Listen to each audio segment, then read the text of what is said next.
Welcome back to Wake Up America. We continue our coverage of the conflict in Iran. Now entering day 31, Iran's parliament speaker now warning that Iranian forces are waiting for the arrival of American troops on the ground to, quote, set them on fire and to punish our regional partners forever. Yeah, right. That'll be the day.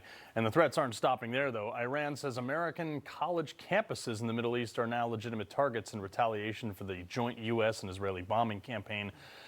For the latest, I'd like to welcome in Iraq war veteran, former law enforcement officer and former White House senior policy advisor Paul Chabot, along with U.S. Navy veteran, former federal law enforcement officer and Republican candidate for Michigan's 8th Congressional District, Amir Hassan. All right, good morning, both of you.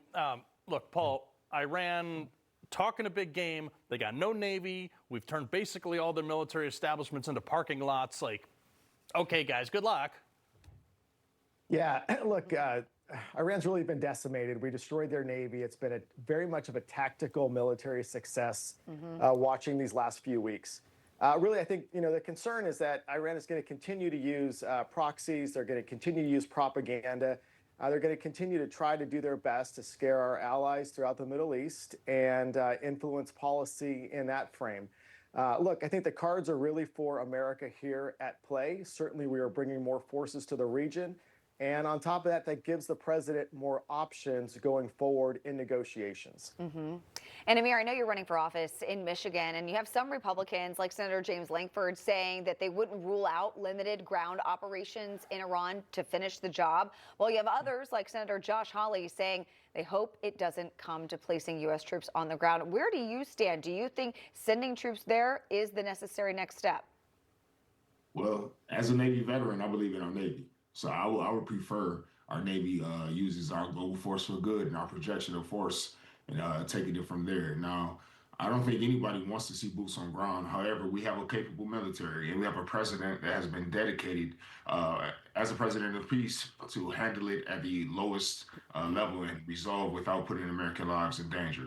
However, if it does come to the point of putting boots on the ground, we have the most capable force and we have leaders that I trust to carry out an efficient mission. Yeah, and what's interesting is, too, anybody who knows any Marine will say, like, these guys are chomping at the bit to go in there because that's what they joined. They joined for combat.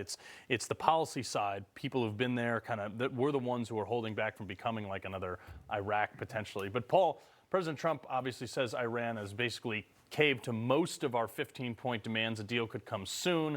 He's floating ideas of Karg Island, taking that over and taking over oil production, points that Iran actually could concede to, I think, with this new regime that he may or may not be negotiating with, as he just truthed out. Yeah, Karg Island's really interesting. When you look at that, 90% of really Iranian's oil moves through that area, through the Straite of Hormuz. So for us to threaten Iran being able to take away that, this is not just a war, it's also an economic, war. We are working the best we can to control that messaging. And by looking at Karg Island, that is a huge chess piece to take away from Iran and to eliminate a lot of their funding. Yeah, well, and also the fact that nobody's talking about the fact that this bolstered the U.S. dollar and Russia's now trading on the dollar again.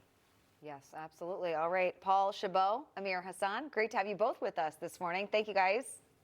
Thank you. God bless.